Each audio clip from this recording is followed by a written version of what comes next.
think we're ready. Guess we'll find out in a minute.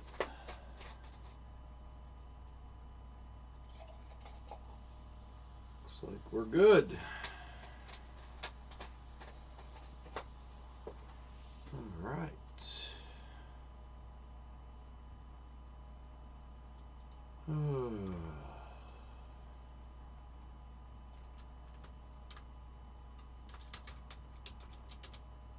We're live.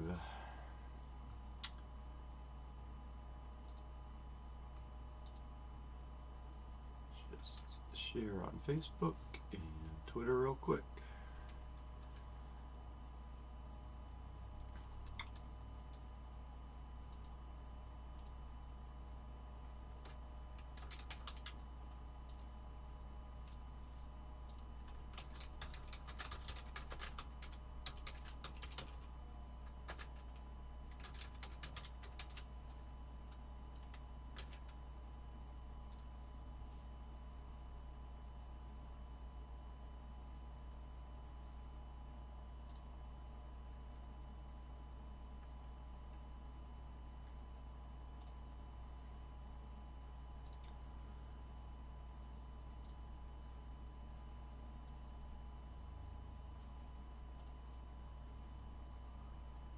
Okie doke.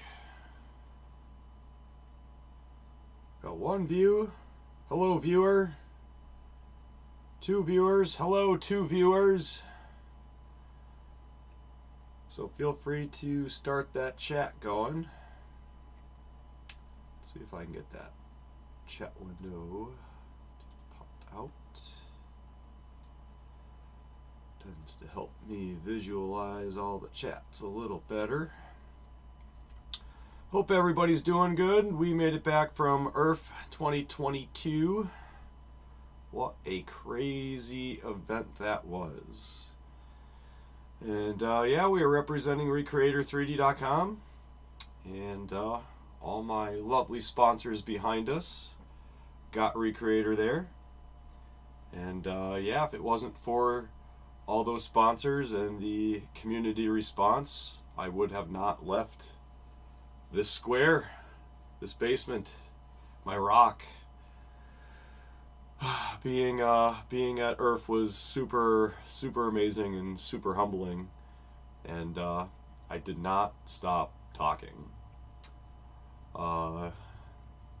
Amongst just constant chatter, we had an amazing turnout. We had people who showed up from Massachusetts, just the city right over from me, and I ended up having several people just kind of hang out and chit chat towards the end. And if I wasn't drawing in one or two people, we were drawing in 30, and just had really good talking points. And I think people were really impressed with what we wanted to do, where we wanted to go, not just with Recreator, but you know, we started doing a lot of talks about shredding our material. And because recreation with the Recreator amongst pet pultrusion unfortunately still creates some waste, and so we are left with the tops and bottoms of these bottles. And so what is inside this bottle is actually about 9 2-liter bottles shredded up, and this is a 1-liter bottle. So I did a lot of talk about where gas prices are right now, and Coca-Cola's initiative for 2035 to bring pet recycling back to 100%. So their bottles in 2035, by that time, should all be 100% recycled material. So rather than a 50-50 blend. And for me, that was a great talking point, because it really allowed me to get people to realize that amongst gas being so much right now, talk about petroleum, and then how much can actually be put into here for liquid. So if you filled half this bottle up with petroleum gasoline before it's gasoline, that's how much it takes to actually create that bottle. And so once this comes back to you with your liquid inside of it, whether it's a tasty, refreshing beer, or our awesome Bart's root beer, that now has to leave your house and travel from one point to another, to another, and to another. And all that's taking gas. And so right now, if you think about gas being so high, everything that you can reclaim prior to this date and forward is only going to be a profit if you can properly recycle it. So as you can see here in my bottle, we've got multiple varieties of colors going on. And so I know what Coca-Cola recently switched out from using Sprite with the classic green to just going to clear, like they've been doing with the Coca-Cola bottles and a lot of the other stuff that they produce. So that will allow them to actually streamline their recycling process a lot better. Anything that's green or another color will just end up ruining that lot by adding a dye into it. So there's a good chance that, you know, in the next 10 years we're going to even see that a 2035 probably reduce more into 2025, because they're already putting on their labels at their 100%. So I think that's great that we're starting to see the industry change along with it, and we're only going to have a change actually happen when companies start to take responsibility for the plastic that they're creating amongst the waste and where it goes afterwards. So one of the things with pet pultrusion and the Recreator, not just saving plastic waste, but also reducing e-waste. So we really wanted to emphasize the fact that the Recreator 3D is not just using one component of one 3D printer. It can actually use a variety of branded 3D printers.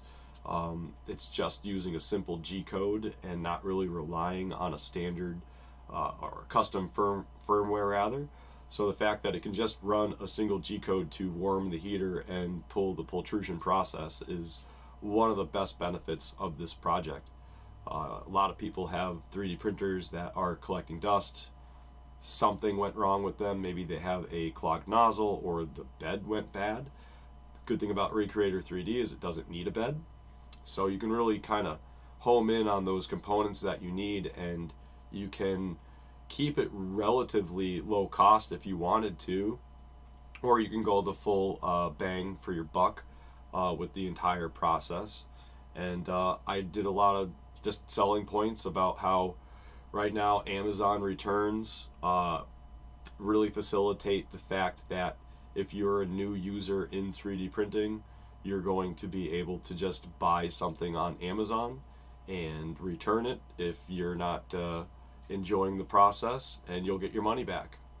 Afterwards, those end up on a skid, and eventually someone will buy that skid for about $1,000 and sell all the contents for like 10 grand. And so if you think that all those skids have 3D printer parts, a lot of Ender 3s at this point just end up on eBay as an Amazon return special. So because there's such an abundance, and because repairing those units to put back on eBay as a returned repaired is, it can be a waste of time and efforts, and amongst just trying to sell the product back for a cost of parts, companies are actually able to really make a profit off of just having returned unrefurbished units and just again selling them as cost of parts. So really those are the sales that are the best bang for our buck as far as this project goes, because if you start to buy each one of those individual parts within that return, you're probably going to be right back up to like 140, 160. Whereas again, if you it's a Russian roulette, you are, you know, playing with your money a little, but for the most part, the return units that are unrefurbished are perfect for this project. Again, all the LCDs come in usually maybe a little roughed up, but the boards are usually pretty good. The hot end, if it's clogged or jammed, you're going to be just drilling a hole through it anyway. And usually all your motors, especially the extruder motor, which we're going to end up using primarily as the 42x40, all that works, and you're getting the best bang for your buck. Sometimes you can find them for $65, $90 at the lowest that I've seen it. And then you can get the refurbished ones if you feel like you really need a refurbished one for $140. Ultimately, at $180, it's a little overkill for the project, especially once you know about all the shortcomings that you can, shortcuts rather, that you can find to save the money. But again, I wanted to really emphasize the fact that you can take in any 3D printer using the G code and still get the same concept for PET Pultrusion with the Recreator 3D. One of the better things that came with moving forward with ERRF was the fact that we took the add-on, which was horizontal at first, and we made it vertical. So loading vertically is a lot easier.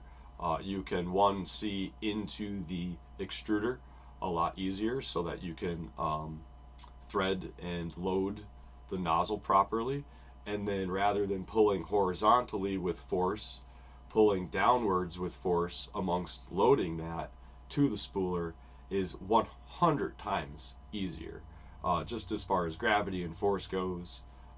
So I'm really excited and proud that we were able to have the Recreator 3D be as expansive as it is currently, and just amongst where people can go within the group to bring it and expand on it.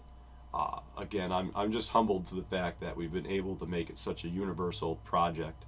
Now I got LDO. LDO sponsored my ERRF trip with a good portion. And again, everybody behind me is a current sponsor that got me to ERRF, and without their contributions and just humbleness and graciousness, I have not gotten there. It was a insane trip. Our travels were not the easiest, but they were fun. We tried to make a good trip out of it. It took us about 8 hours to get down there, and about 10 to 11 to get back. We made a couple stops to meet up with some friends we hadn't seen in quite a bit, so that was super awesome to be able to just get lunch and catch up and hear about their excitement, and they could hear about ours. So I'm not babbling, and we're actually going somewhere with this. We got some people here. It looks like Aaron's here, and Jacques. I'm sorry, I'm going to butcher names this entire time. So looks like you're from South Africa, which is totally awesome.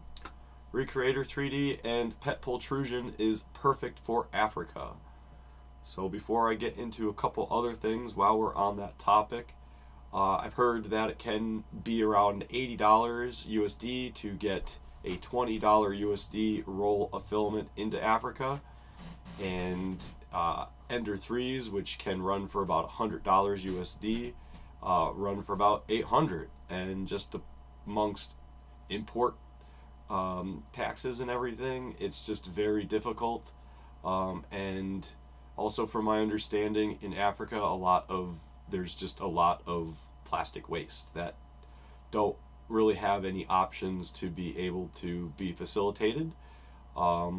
Again, to my understanding, there's headhunters that go around and look for plastic, and I think one of the biggest industries over there right now is more for synthetics and taking PP and shredding it down, and you'll more or less see a lot of fabric companies over there, primarily in textiles and doing pants and jeans. So you'll have your cotton blend mixed up with your PP blend, and they'll just take similar shreds to this, shred them up, and the process is really cool. It's just like a stand-up cotton candy machine where you load up the similar process. You'd put like sugar inside the middle, but you'd put your shreds inside the middle, and it spins around at high temperatures and turns all that into cotton. And it's so awesome to see and mind-blowing. And so to think that this is just a bottle, it's not just a bottle. Again, it's fuel, and it's energy, and it's clothing, and it's a container, and it's filament, and it's so amazing. We unfortunately lost a friend last year around the same time, and he was just a few days from passing, and he told his partner that he just envisioned the world and knew that it was going to be highly reliant on polymers, and just where we were going to go with them. And we're just in such a state right now of where it's seen as waste for the average person. Once you get this bottle, is it worth 5 cents to you, 10 cents to you, 25 cents to you, or nothing? And then to see that, China doesn't want anything to do with our recycling and our waste. So for me, that's an entire industry leader that does not want anything to do with that, because it's just not profitable.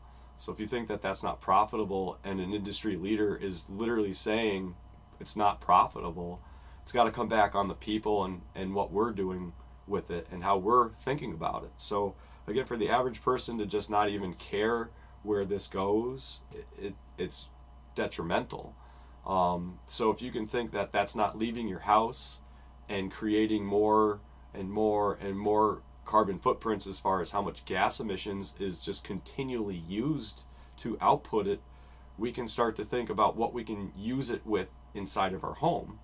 Personally, I'm not making gasoline with it because that's a little crazy. It's a little beyond me, and I don't need anybody coming after me to shut that process down.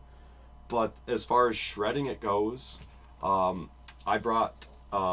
didn't bring it with me, but I showed about this do-it-yourself Chen shredder. It's about $350, and overall to get it shipped to me, it was about $505 total as a product. The best thing about it is it's got a reducer on it that just takes an average drill. So if you can just get an average power drill and put it onto it, it goes slow as molasses, but it does chew it up and process it into this sized granulates. And so I went around ERRF and I went to all the filament manufacturers, and I said, do you want to have some fun? And ultimately most of them told me to just kick rocks, because they're not into recycling.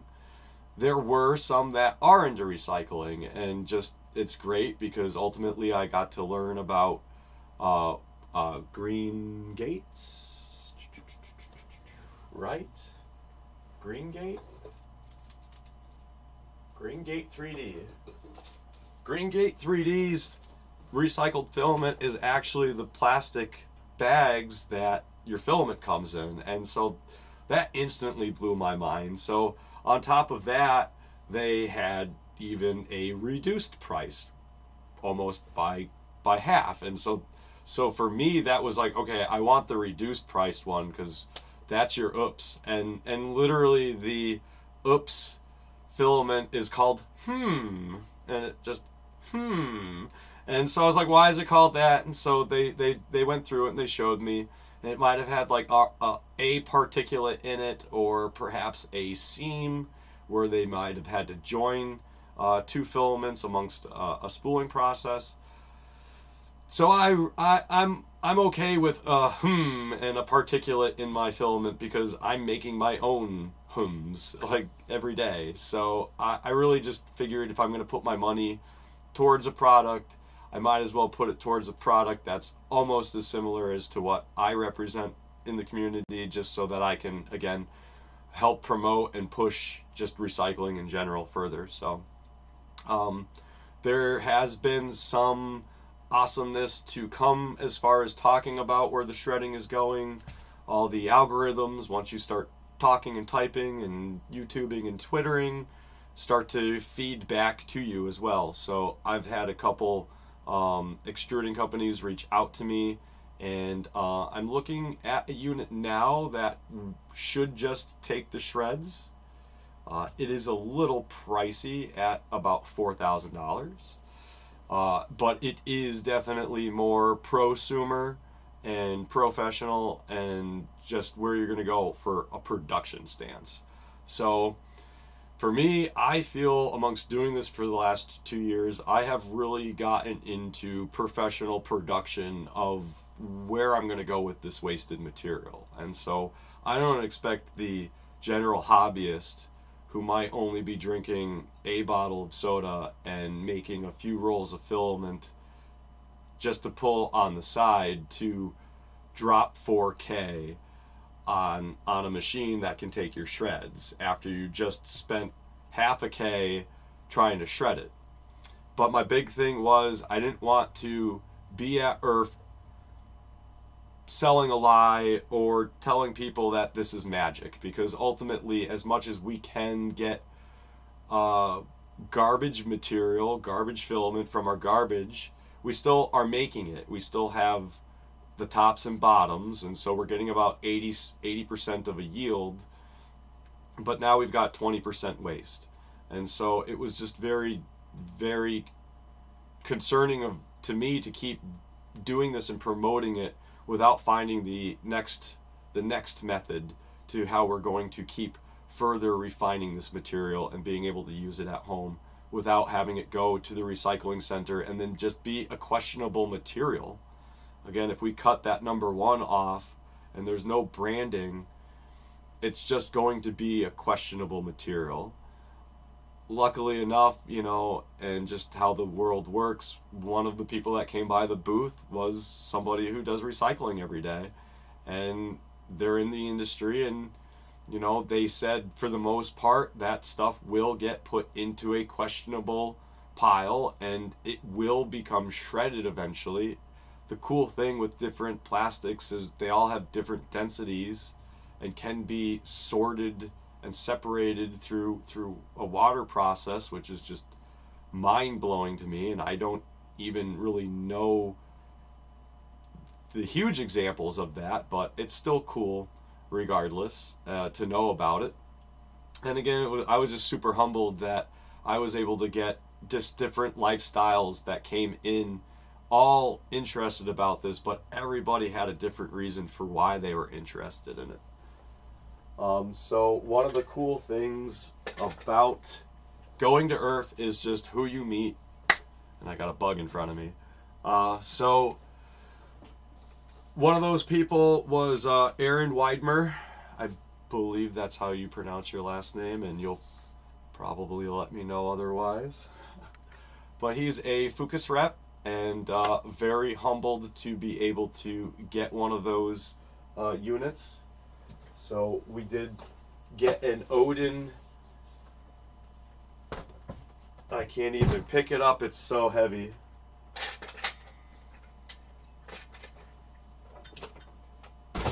Whoa. Aaron hooked us up with this bad boy from Focus. And the cool thing about this printer, I'd stick it under this camera, but that's not happening. The cool thing about them is they're kind of going to be the next printer that's getting returns for discounted prices. So ultimately, I hope that we can get situated with Aaron as a rep and getting us hooked up within the Recreator3D.com community with just cheaper printers that may not have anything wrong with them, but were just, you know, returned to the factory for whatever varying reason. And you know, it's just a really good opportunity to have amongst just different brands. The good thing about this particular printer is everything that I've been working on for a Mini with a Robin 1.2 and a 35 TFT is literally inside that. Same thing with the power. I reduced to a Mini power supply, and it's in that printer. So I'm really hoping that once I get into it, all the nitty-gritty aside, it is literally just what I put into it for one-up parts. So that unit got brought to ERRF with us, and yeah, I was super excited to be able to kind of just wrap this up and get it presentable for LDO motors. You can see that we're recreating pultruding with the power of LDO motors. So that was just super exciting for me to get that worked out for Jason so that he can display that properly at ERRF.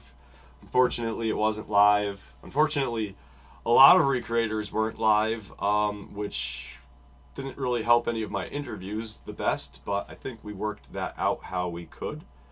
And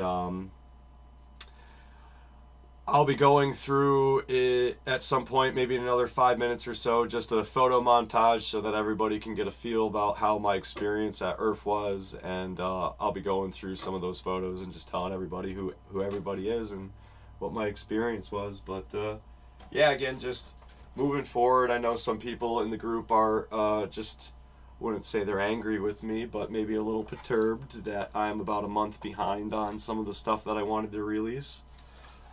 So this is a mini vertical, which I was trying to get prepped before ERRF to bring to ERRF, but it didn't happen. And so this is kind of like the best of both worlds. We got the vertical going as far as the mini going. Everything's in the base, and nothing too crazy. We're just going upwards with the hot end. We don't really need those fans in there, as I keep telling everybody, so if you're really trying to reduce the build and the electronics inside of it. So yeah, I'm super stoked about that. You can see just how little it is, and very light, almost lighter than the original. So whether you like a horizontal build or a vertical build, hoping to get that released within the next month or so into the community, but that is what I hope to move forward with our expansion into LDO motor kits. One of the things with making a kit and just being able to actually get the kits around the world is to have it small as well as cost effective within that, you know, size factor, to be able to just reduce the overall size to ship it, is what I'm trying to get out of my mouth. Shipping is just horrendous. Again, we talk about gas. Gas affects every aspect of how the globe operates amongst production and just how it goes from point A to Z. So reduce, and as much as you can recycle at home and do things at home, then, you know, globally you're not going to have that impact or worry if, again, you're able to keep everything at home. So let's see, talking points. So I managed to bring like 7 units there, and I didn't plan on coming back with anything. 2 of those units ended up going to one of the people was Stephanie, Lady Astelat, believe. Probably butcher her name on screen name, but super stoked that this t-shirt got made. She got one, I hooked her up with one, and then I think we're gonna try to work with the guy who got us.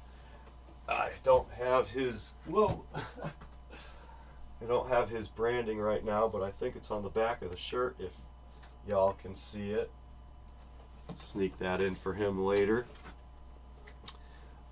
So everybody was super into the t-shirts, and again, your pet one is my filament. So I instantly became the soda bottle filament guy at ERRF. All the filament creators seemed to know who I was, which was just funny. I went up to everybody trying to, you know, again, pitch my idea for shreds and finding a community lead that is in the industry and prominent that might be able to take, oh my god, I probably could have a filament company make probably 20 to 40 rolls of filament just with the shreds that I've managed to do for the last 1.5 to 2 years. So I'm really trying to just pitch a small run to a filament company that can do that, and out of the 4,000 Recreator 3D members, I would hope that at least a few of you would want to, get a special JRT 3D recycled filament roll. If not, I'd just probably buy them all myself, because it would further push the idea of what Recreator and recycling just needs to be within the industry. And so I really pushed the idea for the shredding on my tops and bottoms, but furthermore just in the industry in general, because now we have printers that are just creating more waste with MMU, and just with our supports and rapid prototyping. I know a lot of us go through multiple parts. Maybe you missed a hole, maybe you missed the measurement, but you got to print it again and then print it again. And I know a lot of us just collect those supports and failed material in our garage and elsewhere with the hopes of one day, maybe we'll be able to shred this and use it again in our 3D printing. And I know the rest of us have, I'm doing this for 6 years, maybe going on 7 now.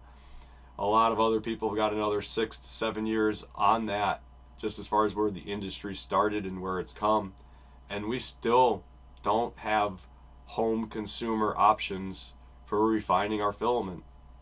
So I started getting into it with the companies that are able to actually do it, and we really need the industry leaders like Creality to just stop making clones and focus on shredding and getting our printers that can actually take those shredded remains and print with them.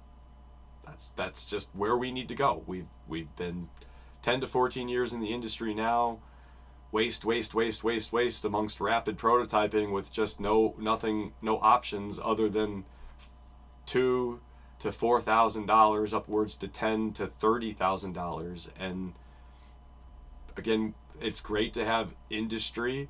It's great to have companies, large companies that maybe will be producing with these amazing expensive printers that are able to produce large and print large and fast.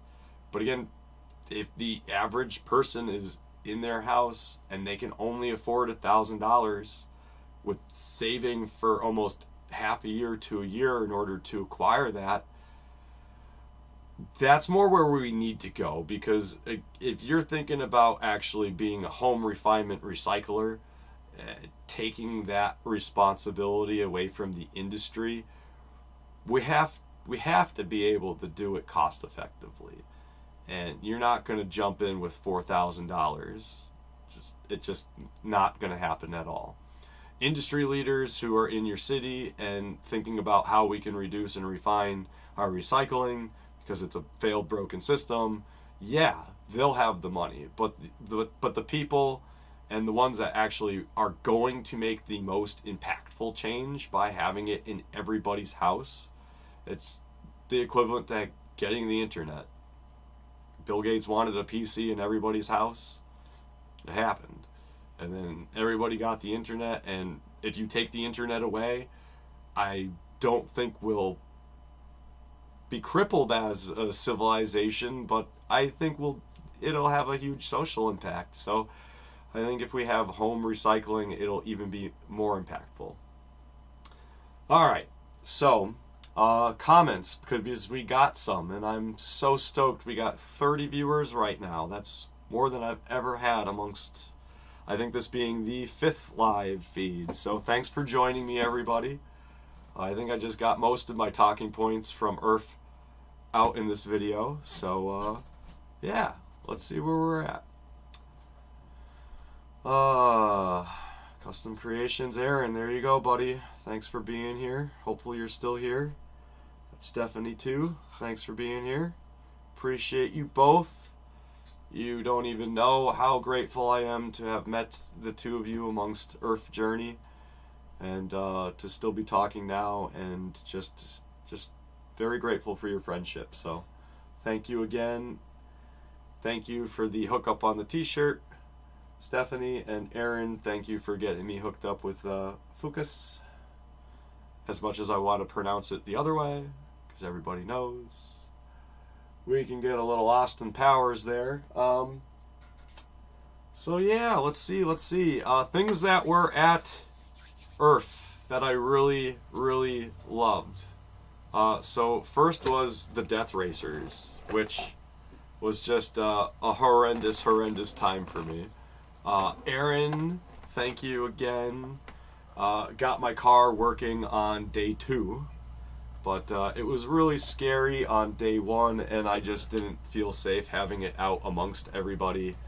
And their racers, I was worried that it would overpower. One of the tracks was sporadically going by itself, even being unpowered, which was just super scary. The cool thing about this is it is Rock'em Sock'em Robots with RC jousting. So just like medieval jousting, you had your blunt object that would end up knocking the jouster's head off. And so the cool thing with these is they have an on and off button, power switch. So when the head is engaged, turns the car on. And so then you just run it around with your controller and everything like that. And if you get your head knocked off, you lose power and your race is over. So I was super into this idea amongst it coming out at MRF, and I said, hey, that's going to be at ERRF. And so I really wanted to. I love Ninja Turtles, I've always loved Ninja Turtles, and so these are amazing because you get to customize them in any particular way you like. I also love Ghostbusters, if some people haven't seen it in my background. And one of the cars that won, I believe a Fucus printer, was Ghostbusters themed, and so that totally blew my mind. It actually had the siren going, and it's just, again, blows my mind just how awesome these are as far as customization. And Sam Prentice, who got this started amongst the community, just is a great showrunner. I joke about the Dog and Pony show, but he did present this super amazing. And yes, this was a senior project. I would not consider this a freshman project whatsoever. I've never built a radio controlled car before. We got Polymaker in there. They sent me some Filament, and we stuck their brand name on there. They had about 30 or 40 sponsored cars. Got this other camera in there. We can stick this guy's head right there. So yeah, I had a lot of fun painting the head, and again, just being into Ninja Turtles, super fun.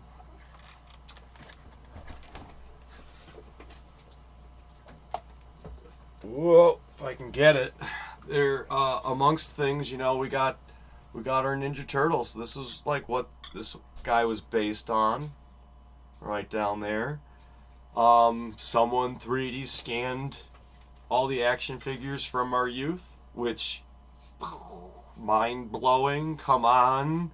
Now we can 3D print a larger version of it, and I can stick it in a racer and make it look like a Ninja Turtle is racing.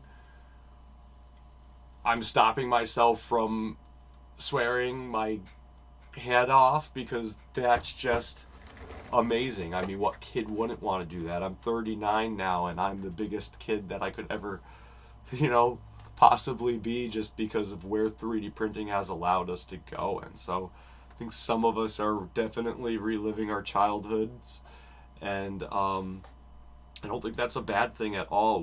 We're preserving history, if you think about it, in another way. Just like how music has gone from being on 8-track records, 8-track, and then to cassette tapes and CDs, and now digital media. I was just having a conversation, you know, where's it going to go next? Where does it go from physical to digital to the internet? And if the internet ever goes away, again, where does it go? Does it get downloaded into our brains forever?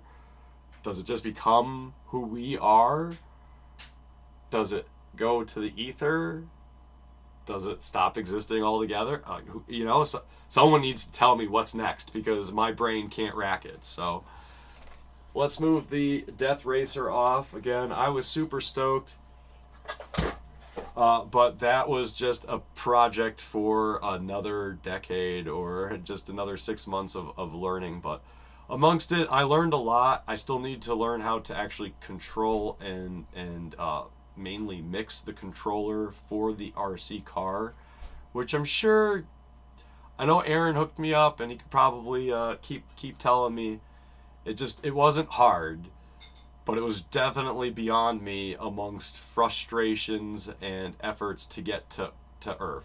On day 2, Aaron came to me all excited that he got my car set up. I hooked him up with some cash, because I put out a bounty to get my mixer working for me. But Tom 3D hit me up, Joel Telling hit me up for 60 seconds with Joel Telling, and it just was the fate. The fate told me, no, Death Racer, you are here for Recreator 3D. All these guys behind me for sponsors did not sponsor my Death Racer. They sponsored Recreator to be at ERRF, and so I took that as just a humbling epiphany, and kicked a rock, kicked some dirt, all maybe threw a little fit. No one really told me if I did or not, but I ended up back at my table just as happy, just as excited, and I think I had 30 people at my table when I got back, so I knew where I needed to be. So yeah.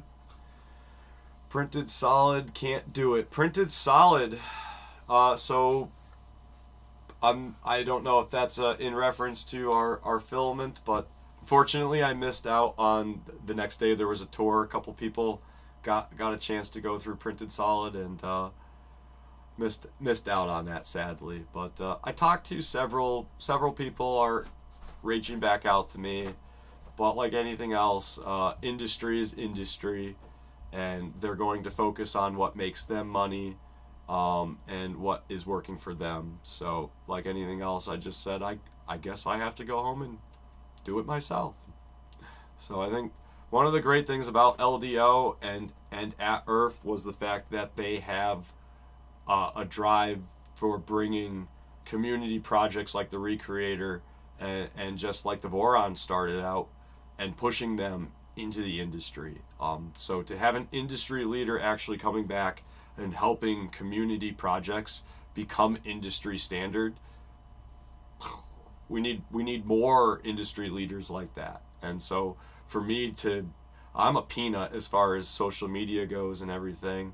Maybe got 4K, 5K followers, and the next 50 and the next 500,000, you know. But the more that we can help each other, just piggyback off each other's ideas and help each other grow and just push these community projects. So I'll lead that into this awesome project called the Baby Belt. Rob Mink, he's got this worked out, got an awesome Discord page. We just got a Facebook page going for him. But this is a infinity belt printer. So just like the CR30, except not $1,000 and not as big.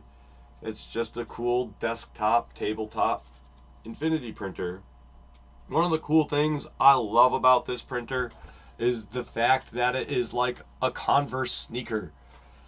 I saw this and I had the excitement of that I would have had on day 1 of school after just getting some fresh Converse sneakers and Batman themed or something like that. I think they even had Ninja Turtle themed Converse sneakers when I was growing up. Probably never had them though, because they were probably like $80 or some ridiculous price. The cool thing with this, and Rob, oh my god, he set me up. He's like, yeah, you just go to Walmart, just get the fabric fat squares, fat quarters they're called. So if you go there and you see their array of fabric that you could put onto your baby belt as a belt, which, you know, it's not going to be an industry product or anything over here that's going to be writing home to mom, but the fact that it prints on fabric is just awesome. And so you'll probably wear that fabric out after a while. So this is a consumable. I believe that's the word, or throw away. So I haven't printed on it yet, but from what I'm gathering, you're going to get several prints off of it before it starts to get a little roughed up, and you'll likely want to make another one. The cool thing is it seems like you can get 3 or 4 belts out of $1.50's worth of material. And yeah, let's scoop this out of the way and try to sneak these in there. Try to use all these cameras going. But yeah, so Mrs. B, she's all into owls. We're known as the Owl Crew, Team Owl. Towards the end of ERRF, I couldn't find her, and I knew where she was going to be with a couple friends we met. One of them being Devin, and she couldn't hear me scream B several times across the room, but as soon as I hoop, hoop, hoop, I say B from across the room looking for me. So she heard the hoop call, and Devin just laughed at us because she was like, "Oh, you guys got a call." But could scream her name and she can't hear that, but the second I hoop, she can. So yeah, I just, mine's Ninja Turtle themed, which good for boys, but I was thinking what can be themed for girls. I was very, it was the first time that B and myself went to a maker fair, and so she does not really like 3D printing. And so I was super stoked with the fact that she got into 3D printing by being at ERRF. She caught the bug, and so now she wants to play with the baby belt, and she wants to play with other things. So I said, well, if I got my Ninja Turtle theme, we got to get a theme for you. And one of the things I noticed at ERRF was, there were plenty of women, some girls running around with their dads, and their dads were all excited to show them 3D printing. And of course, they're giving the typical daughter eye roll about, yeah, dad, sure, whatever, 3D printing, cool, which just made me laugh. But yeah, I hope to see more girls doing more projects for themselves, like different builds being represented by women. And there was a program called Cookie Cutter, and another printer doing chocolate, and I don't want to say that that's where men think women should be, but it was just those products were awesome. Don't get me wrong, I love chocolate, I love cookies, and I love 3D printing, and I talked to each one of those people, and they're amazing. But it was just I hope that we can see more things like the Death Racer, which were just kind of like open-ended electronical. It was probably geared more towards boys, but there were definitely some women, who had racers, and they were equally just as creative. And I guess where I'm just trying to go with that is, it was nice seeing a little diversity amongst the Death Racers group, as far as not just typical things that, genders fall into. And so again, I think the baby belt is an awesome way, where I'm trying to go with this, to get it out of my mouth, to have girls involved in 3D printing. I was just telling Rob how we got to get a photo of like Santa Claus delivering one of these under a Christmas tree. It's just, again, it's for me just instantly reminding me of Converse. And today I ran out to Walmart because it's just amazing. Again, I got that.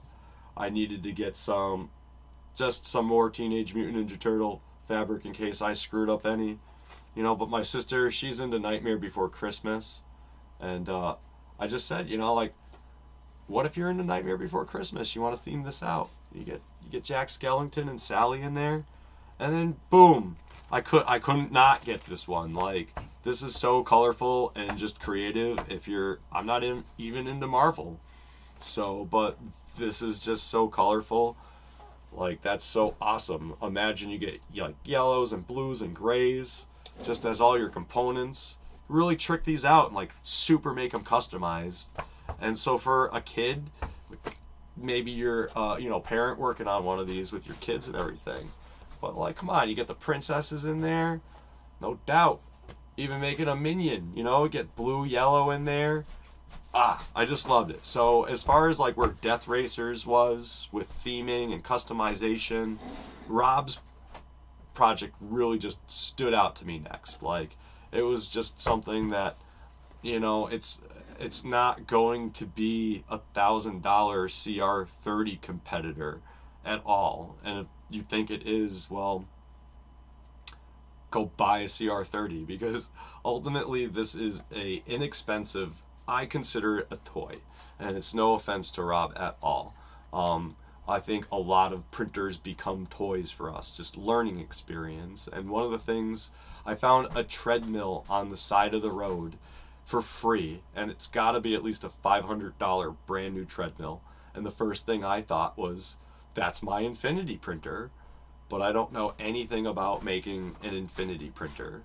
But with Rob's little printer that I can stick on my shelf, it teaches me so much about what is inside an Infinity printer. And again, anytime I want to just take this off the shelf and play with it, because again, it's so small. This is a toy for me, and it's just like, oh my God, I can't think of their name right now. I know mine's called a Nat Fun, but I think they're something else. Off the top of my head, I can't think of it right now, but everybody will know one of these guys. And I think Rob was kind of, you know, I compared the baby belt to one of these. Easy Thread? Easy Thread? Something like that. And I know he reached out to them, and it would have been cool to see if they could like cross-brand and market with each other. But I don't know. I think he's got potential to try to find some better torqued motors and beef this up a little for like a pro version.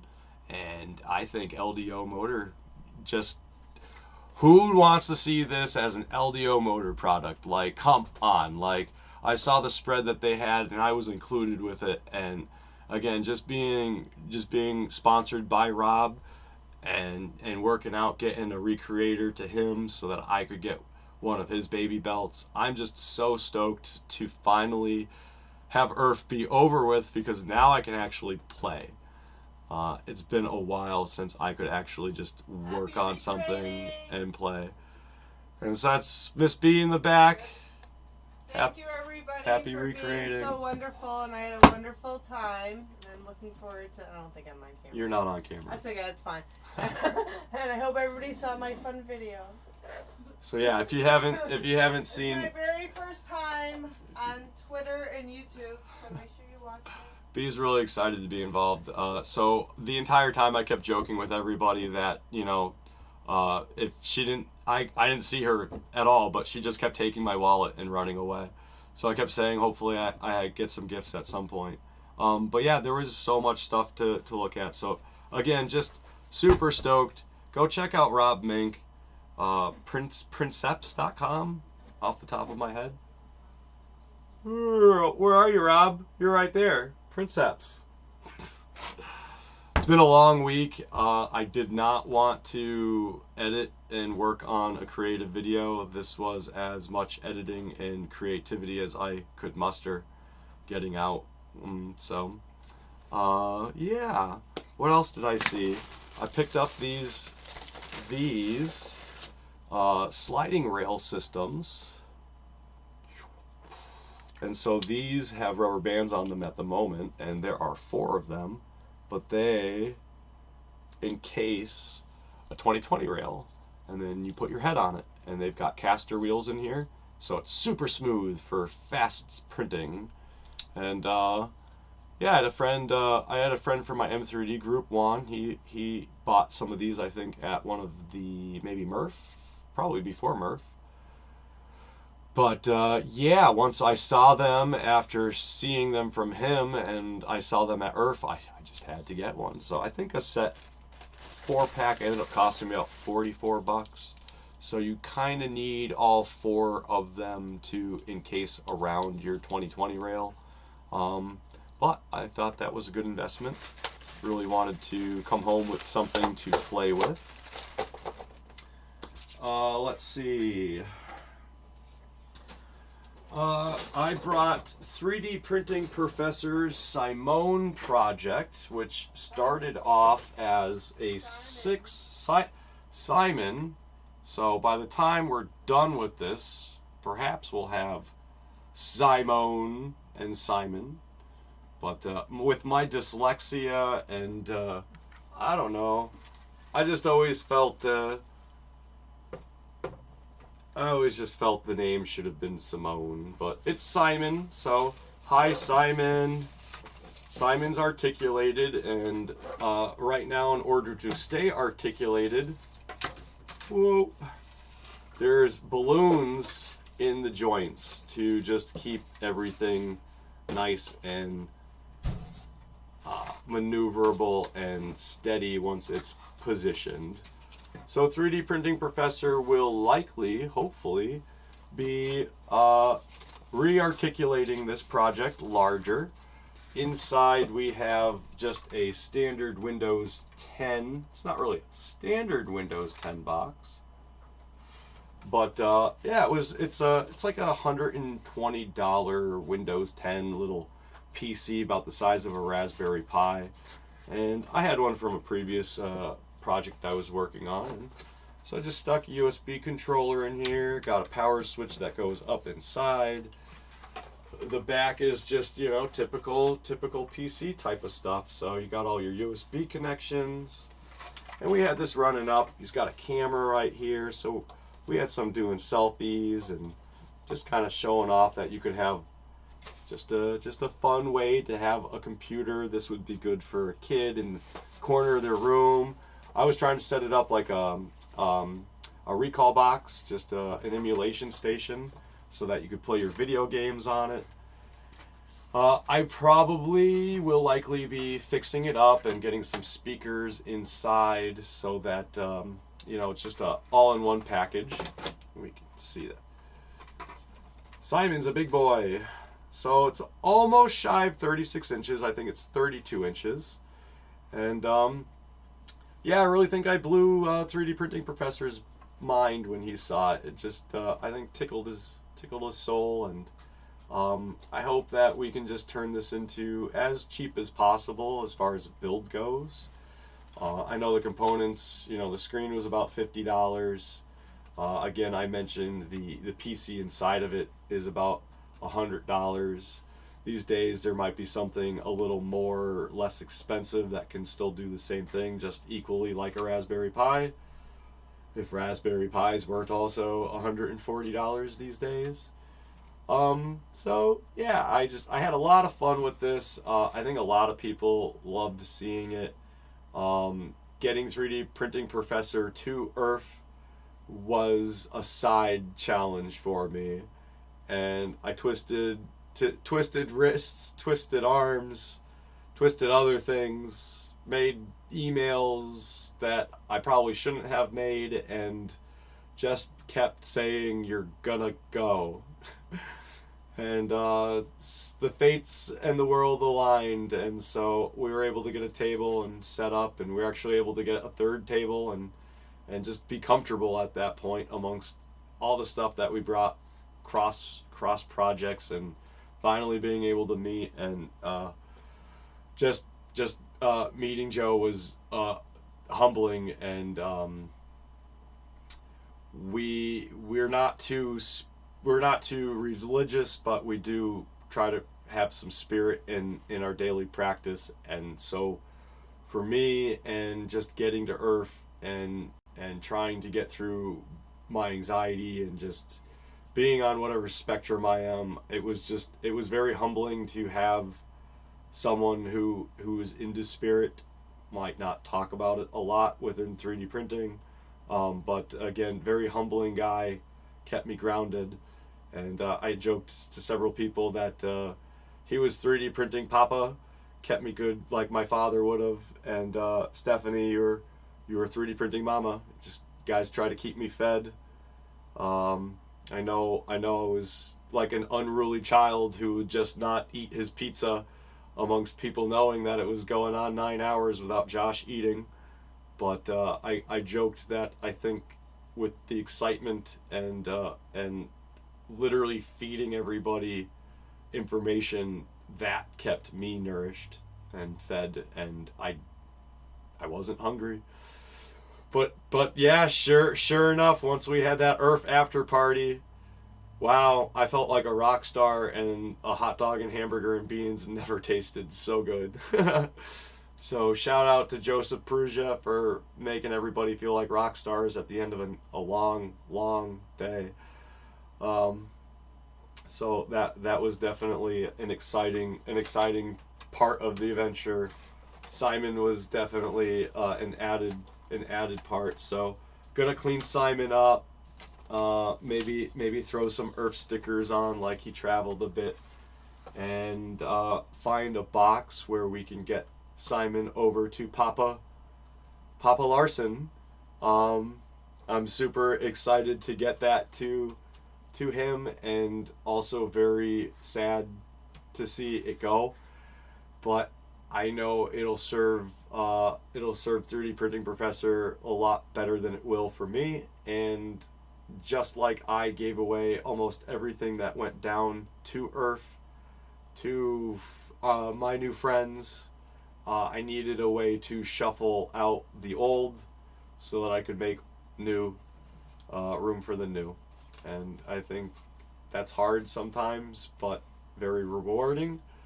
And I have so many new ideas that I think are going to just make a lot of people fun and excited and feel like they're just a kid again.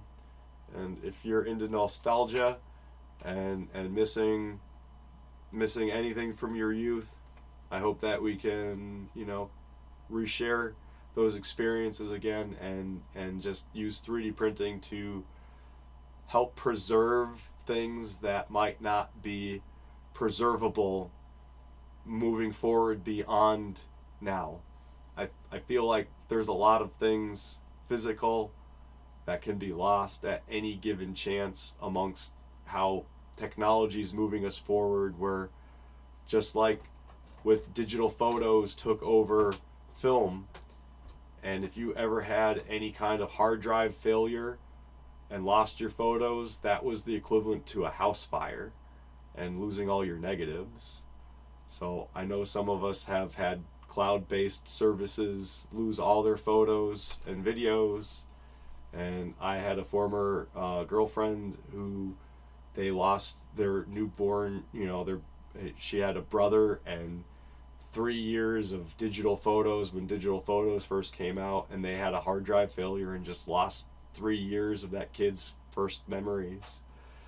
So again, just with like 3D scanning our Ninja Turtles from when we were 5, turning them into awesome death racers that we can race, and bringing those memories back to our 3D printers that we can also play with. The Ninja Turtles are going on 30 years, which just makes me feel even older. But that's like a whole industry that will not die now. And furthermore so with 3D printing, STLs, digital capturing, that's the type of stuff that ends up in the National Archives for preservation. And so the fact that we can even go to the National Archives right now and literally download like a T-Rex skull that they've scanned that's in the National Archives.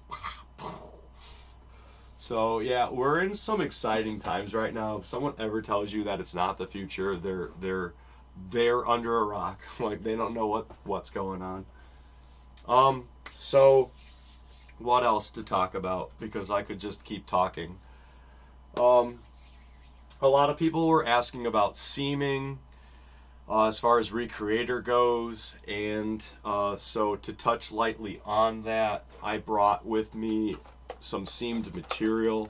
So we're going to be working on a more refined version of this spool, because it's kind of my efforts as well as another community member's efforts merged into one kind of very MacGyvered and half-ass on my end at least, but enough where it actually functioned and served a proper purpose. So inside here is probably about 250 grams of seamed pet pull 25-gram pulls, and that was done professionally and reliably with the Mosaic Palette 2 Pro. So that does go for about $500, which is not everybody's financial bracket as far as seaming this stuff afterwards affordably. But again, for me, it is reliable, and I've not had any of my seams break, which I've had happen with less expensive methods or free methods. And so what this is doing right now is it's just enclosing this spool, which I can kind of take out and show you without losing the spool. And so because it's encased, it doesn't really have a way to explode and leave the spool. And because it's also free floating in here, it's just nice because now you're not going to have any resistance. And the diameter of the spool itself is quite large. And then that way it's not putting extra pressure on the seams. So if you tried to wrap that seam around a smaller diameter core, you're likely going to instantly break it. So I was super stoked to work with Johnny at Mosaic Palette, or Mosaic Manufacturing, and gave him a round of filament, and he spent almost 6 months talking with me back and forth as far as, you know, what unit would work best. And he's opened us up with a link for refurbished units. Fortunately, they still are about $500, but if you look around different communities amongst different people who are using the palettes, sometimes they've upgraded, sometimes they grow frustrated, or their unit's collecting dust, and they're okay to sell them for $200 to $300. So if you ever feel like 500's too much, just ask around, and you never know what you will find. So along with that, this was the mini spooler that I made a little while back, and that was for pre-spooling our strips, our strip material. And so this was all I had, and I didn't really have an enclosure that worked. And so just the same enclosure that I just showed you, I shrunk it down, and now our filament pre-stripped soda bottle material does not get lost off of the spool and stays enclosed. So now this is a great addition to that, and they're not both released yet, but I hope to get them released now that we're back from Earth and things are quieting down.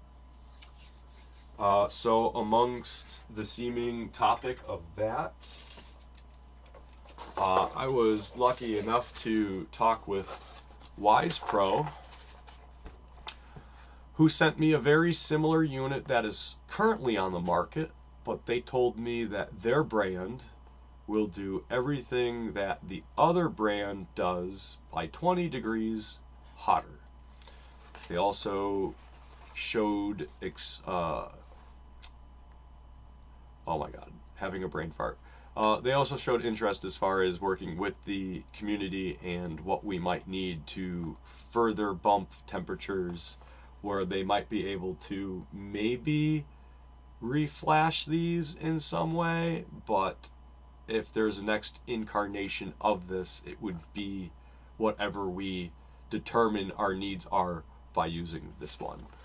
So this is going for about $60, I believe, maybe $65 after shipping, and should be able to go up to 250C. I'm hoping at least 250C should be able to break the barrier of where we need it to become just molten. And if we're able to get some pressure put into this amongst the heat, we should be good. So one of my talking points as far as seaming goes, the palette is we're aiming for the 3 C's to avoid crystallization. And so that's compression, cooking, and cooling. So we need to have all 3 of those kind of working at, I call it a fine dance, in order to make the filament seam perfect and precise every time.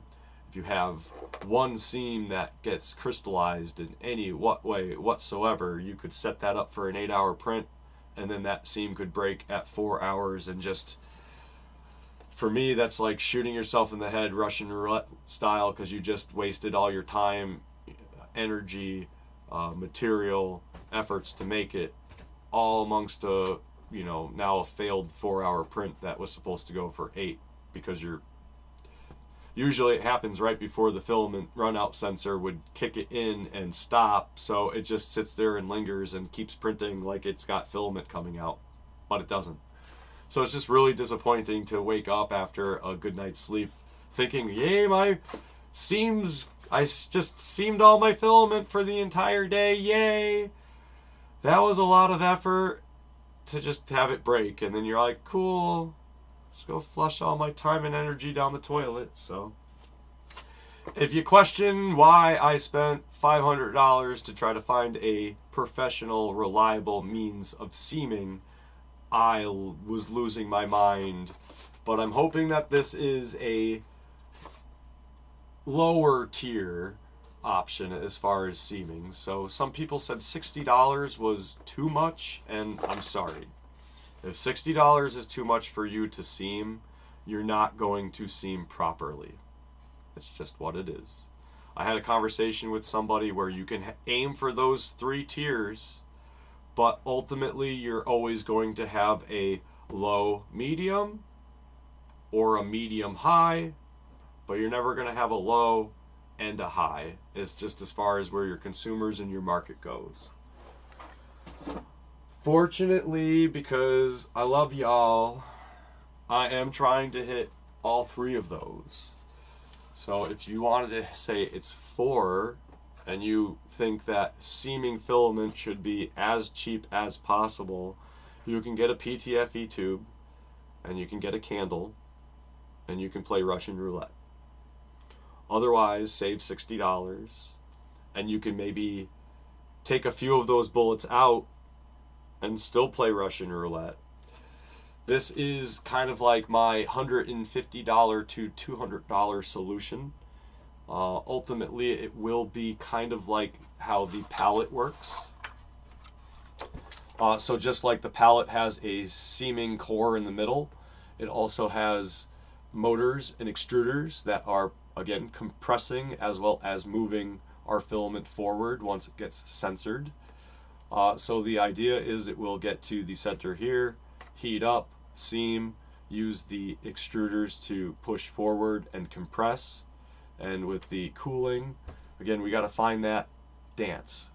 It's going to be a golden ratio for PET 1, because PET 1 is just, it's not like any other material as far as merging it, melding it, and seaming it. It's just not. It's very temperamental, very tricky, and it needs to be precise and very accurately dialed in. So it's got to be automated. I'm convinced of that. And so for the people who have managed to actually do it not automated, I'm really curious to know, has your filament lasted 40 hours with your seams? Have you printed more than 200 grams without a broken seam? And so again, I'm trying to find units that are reliable and cost effective that you should also be able to make yourself. So this will be released to the community as a do-it-yourself. I don't really have intentions on releasing this any other way, because there are other units out there commercially viable. I did try to convince Mosaic. I did put in a good hearty effort to get them to realize that we need a single core option.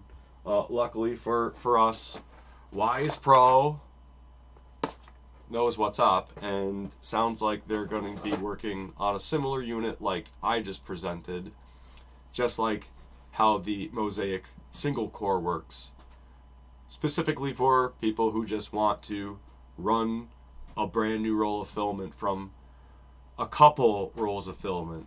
The nice thing about the Mosaic palette is it takes in 4. The new one takes an 8. But you really only need 2 ports. You only really need to go in, sensor it, seam it, and spit it out. And so as long as you've got a roller at the end of it, or you're manually rolling it, you're good. So super excited about being able to go to ERRF and talk about seaming, come back from ERRF and have stuff to demo and just show everybody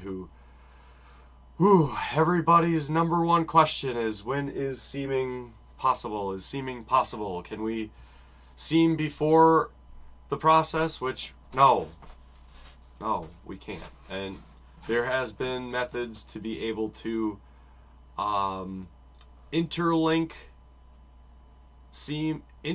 strips into one strip and have it go through the nozzle, but it comes out horrible and rough, and ultimately that's going to get stuck and cause issues in your, either before the PTFE in the extruder or at the nozzle. So great example, great efforts, but until I start seeing more people use that method with actual shown finished results, a lot of the examples that we see are just kind of, look what I'm working on, or look what I'm attempting, and they might have a couple follow-throughs, but not enough for me to say, okay, I've seen it enough where I'm sick of seeing it. Right now I'm only seeing those techniques enough to go, that's nice, that's different. Is it reliable? I saw another printer that was printing from kind of the same technique, where it was joined like that and being pulled in through retraction while printing. I think they printed a little sample duck, and that's all they showed. Ultimately, in my head, it was enough material that it pulled to make a sample, and likely either got jammed or screwed up somewhere amongst the process. Again, no one has shown anything beyond like a 45-minute print with 35 grams. So cool, you seamed your 2 35-gram seams together, but did your other 3 or 4 seams that you just also did play as accurately as maybe the first or second? Because in all my playing and all my examples, I've just hit so many walls so many times that have led me into more professional means, and perhaps that's just where we're at right now. Again, I just talked about a $4,000 printer that no one can really afford in order to print with our shredded material, and I guess maybe that's the lower end of where we're at until we're doing it ourselves. But it's just like the industry shredder that you can get for about under $200 or $2,000 out of the box to be able to shred. I wanted that cut in half, and so the shredder that I'm using is $750 with an extra 2 horsepower motor attached to it. So for me, I'm like, yeah, I cut $2,000 in half, and that's what we need to do with that $4,000. Cut that in half. You know, $1,000 seems more manageable, but if our lower end extruding printers are $2,000 at the lowest, okay, I guess I just got to save up for another year or two, you know. But it's nice to see that that's again where the industry seems to be going. I'd like it to go a little faster, but again, it's nice that it's going there. Seaming, printing, death racing. So another sponsor, Chris Riley from Chris's Basement. I'm so stoked because he made a crane machine, candy crane machine, just a prize machine. We have our entire back of our couch is filled with stuffed animals from crane machines. I love them. I'm obsessed with them. Every time we go on a trip, we try to get at least 1 or 2, or if I go to Walmart and I know there's a good working claw, because those are a racket. If you have a claw machine, you know it's a heavy working spot, and your claw's broken, you're likely still gonna make bank off of people sticking dollar bills in there and not going anywhere with it because the claw's broken. Fix your damn claws. Anywho, now we're gonna be able to like actually make our own claw machines with just standard arcade controllers going back to standard 3D printing equipment. I'm beyond stoked about that. I have a photo that we'll go through in a minute. Outside of that, I bought one of the recent, instead of Ender 3 return refurbished, Ender 3s are old hats now. They're now lost with the wayside of the boom Ender 2 Pro. Got this bad boy for $70.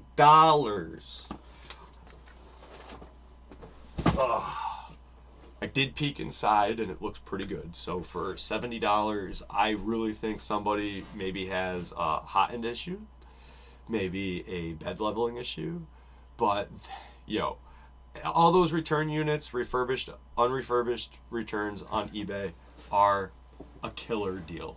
If you know how to do anything I just said as far as repairs, maybe you know, a little gantry work, that's it. You know, like it's $70 is less than cost of parts. So if you can get these units for less than cost of parts, go for it. Ultimately, I did buy that to try to make into a Recreator 3D, a variant of it. But like I joked, a couple Prusa people came up to my table, and I wasn't saying anything bad about Prusa or their printer. It was just more or less, I would never use $1,000 printer as a base kit for Recreator 3D, as a pet pultruder. There's another group that has branched off from the Recreator 3D that is using Voron parts, and I think it looks pretty. I think it's a great concept that, you know, goes the next step where Recreator might. But again, it's just another pet pultruder amongst just needing a hot end and a motor. To use Voron parts almost seems ridiculous to me, as far as where those cost of parts being good parts could totally go elsewhere and be more reliably used in just different, again, more reliable aspects of it. So it's nice. You can fork off of the Voron boards as far as like having just your printer set up as a Voron, and then again having the secondary parts and just patch into it. But I've also done the same thing with Recreator, and showing that you can do that not with just a Voron board, but pretty much any 3D printer that you want to be able to turn into a Recreator 3D. All you have to do is cut the main wires, add some JST connectors, buy some secondary spare parts for your printer, and literally just piggyback off with a G-code. I think that's just, I couldn't have come up just, you know, the idea is just perfect. I think one day I went to bed and woke up at 3 o'clock in the morning and just said, I'm cutting the wires and piggybacking off the main driver, because people didn't want to destroy their printer. They didn't want to destroy a printer. That was just blasphemy to them to just think like, I'm just going to annihilate this printer for this Recreator project just to make some filament. And so again, the whole idea is to take your e-waste and whatever might be collecting dust and recreate that into a Recreator. So again, if you're maybe limited on space, you only have a printer, you're in a closet, it's still a great way for literally even, you know, again, like not even the cost of parts of making a Recreator, half the cost, to just get the secondary parts, stick them on an upright frame, and hit the G-code Pultrusion command, and you've got recreated filament. It's great. So one more thing, getting back to Earth, I just wanted to do a shout out to Josh, another Josh, over at Alien 3D. So he got these maker boxes, filament boxes, mystery filament, and so he just he was running one through Alien 3D, and I believe just bought out Mystery Box. I think that's what they're called. Maker Box. Is it Maker Box? Maker Box. So all of what was at ERRF, and I feel like as much as I've been in 3D printing forever, and I'm so sorry if I'm not paying into any of the comments right now, Rob Mink, I see that you're here, bro. Appreciate you. Love you. Ultimately, ERRF was so insane. I wish there was like another day to just have another day of ERRF, because I think I maybe saw 5% of what was there, 5% of who was there, and I had people right next to me that I couldn't even converse with just because of how crazy and busy it was.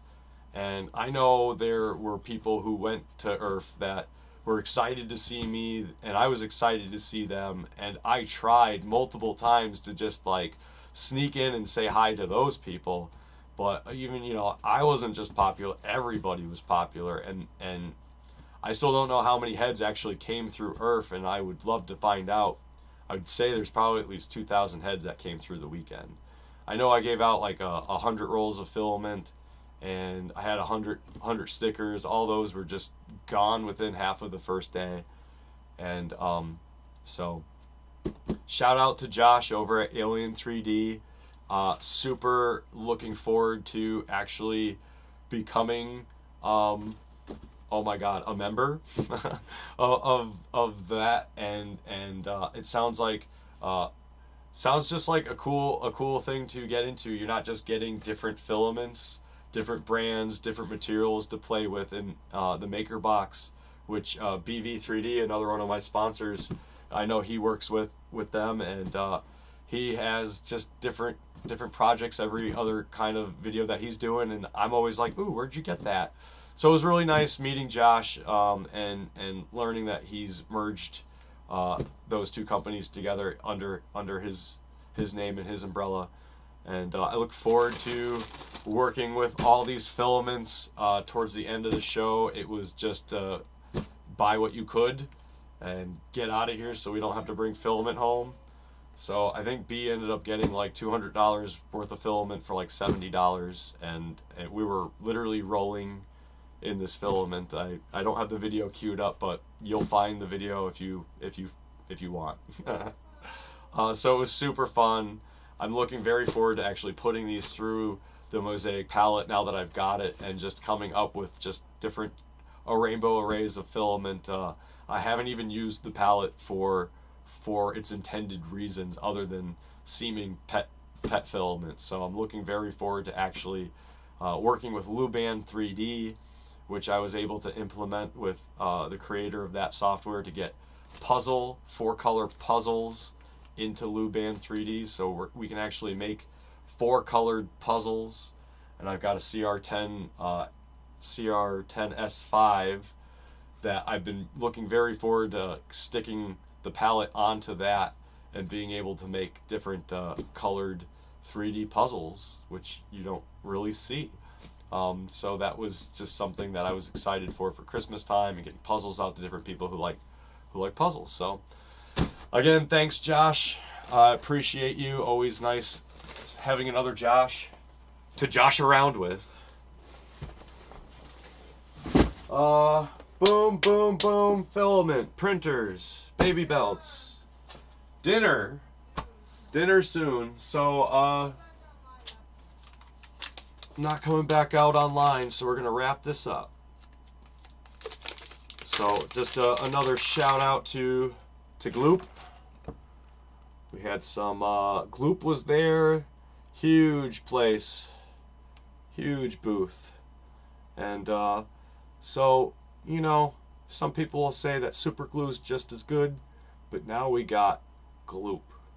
And so it's nice seeing that the industry is working towards different materials for us to work with. This one is specifically for PET.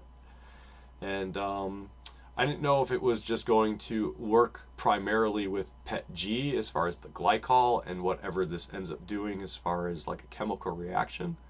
I haven't tried it on the PET material that I produce with the Recreator 3D and the PET Pultrusion method, but I look forward to working with that as I knock everything over. Another thing I will be working with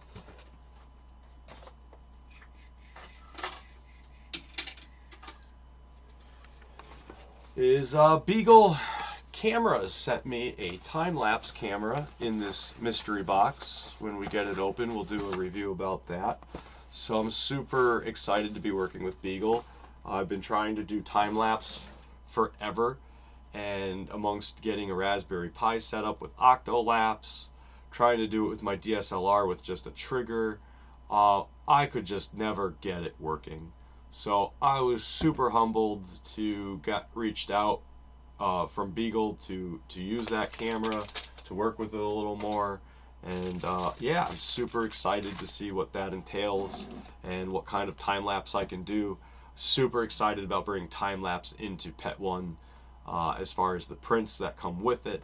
I think a lot of people maybe got into time lapse printing for a while, and it just kind of faded away. I always loved it and would love to be able to do it even if it fades away, just because time lapse is awesome. That's always been something I've been into.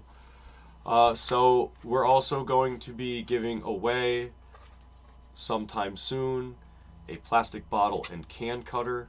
So I really want to do shout out to plasticbottleandcancutter.com. They have pretty much teamed up with us and are using Recreator 3D as a means to help move these forward. They had a very, very huge successful Kickstarter campaign, which is what started these, and I had gone through maybe 5 different types of cutters for cutting strips down. This was the most reliable and consistent cutter that you could buy on the market for under $35.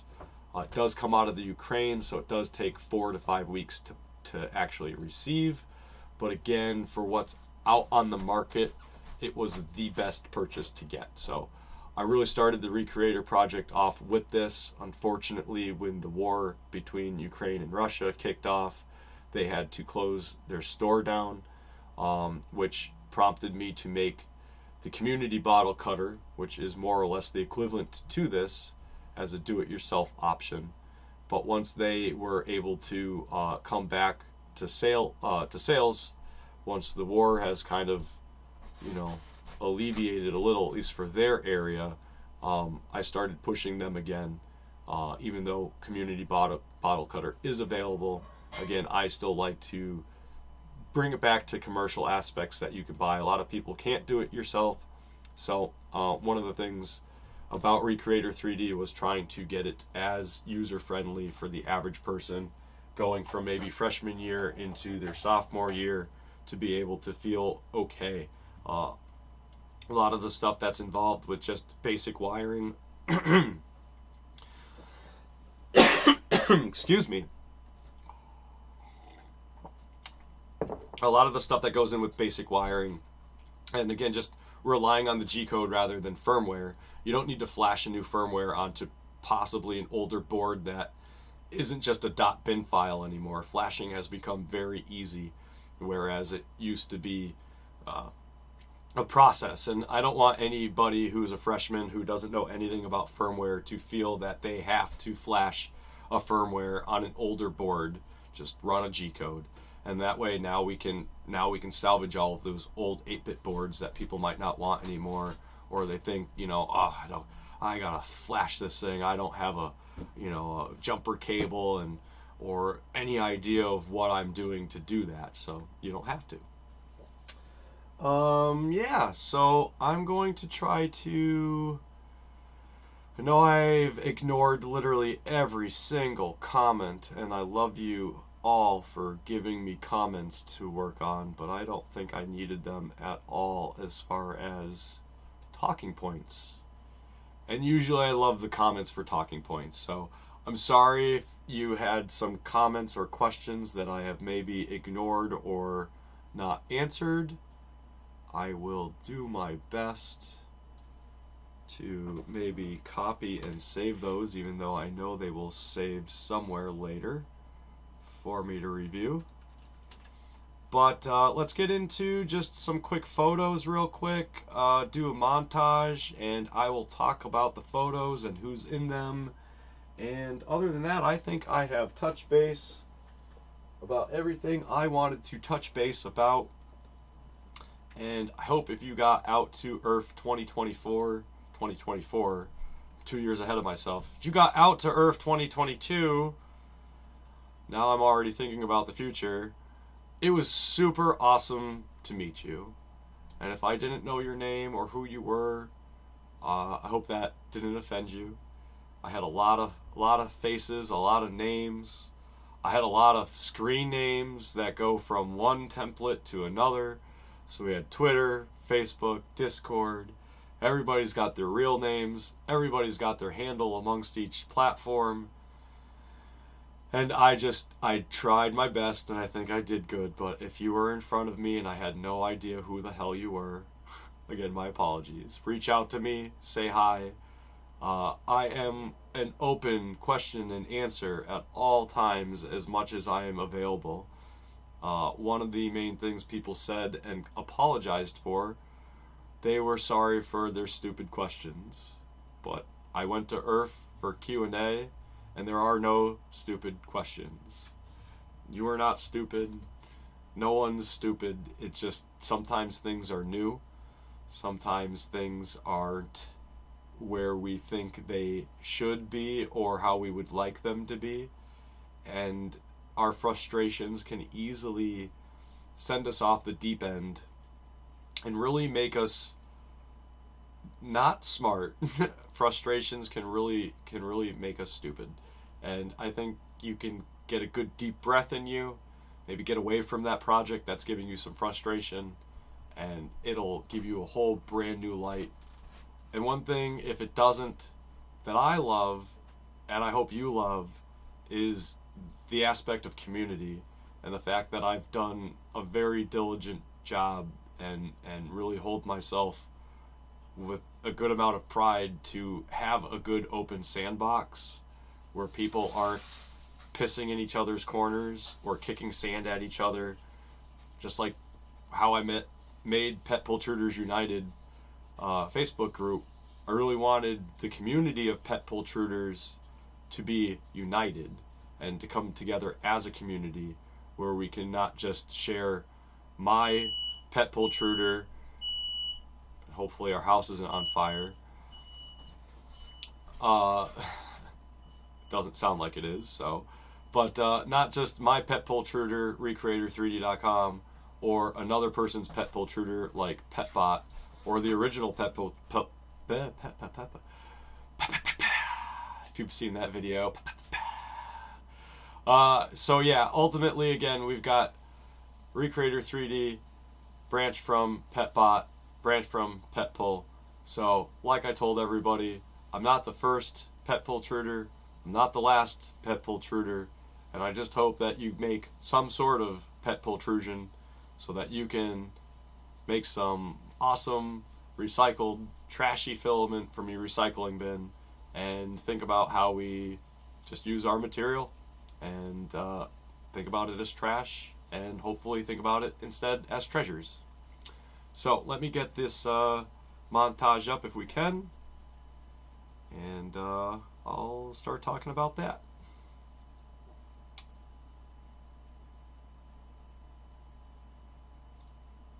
Cool. Alright. So I'm just going to scroll through our photos real quick. Again, we've got our Teenage Mutant Ninja Turtle Baby Belt by Rob Mink. I can't express, again, just how awesome I think this is as far as being able to just grab your fabric and find different themes. Just like we had our Converse growing up. You felt so awesome and cool when you had a fresh pair of Converse that were in different types of designs, things that we maybe liked. I know I had a Joker pair when I was growing up that just said ha ha ha, and I actually looked up those today just for fun and found out that they're like $200. So vintage and nostalgia is prominent right now. So check out Rob Mink's Baby Belt. If you're into customization, you can see he's got a Mario one next to the Teenage Mutant Ninja Turtle one in this photo. And the belts are just, just fabric made out of other paper material and I believe some carpet tape. So let's see what else we got going on. So yeah, Shori Designs. This was really mind blowing to me. This was I believe, you know, he was a clothing designer. I think he went to several different clothing shows where he presented some outfits he made, and he was printing on this material, just like a screen, like you would have in your window, except a little more, you know, fine and detailed for clothing. And yeah, he was just printing directly on there with a couple layer lines to get started with taping this down to his hotbed.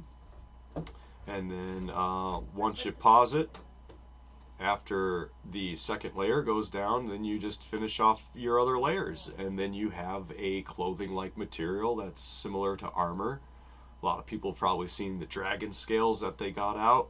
I printed one of those myself personally, and they're super awesome if you're into cosplay and you're looking to you know, get into different just different aspects of what your material is going to do for you. Again, you can have dragon scales on your shoulders. That's pretty cool.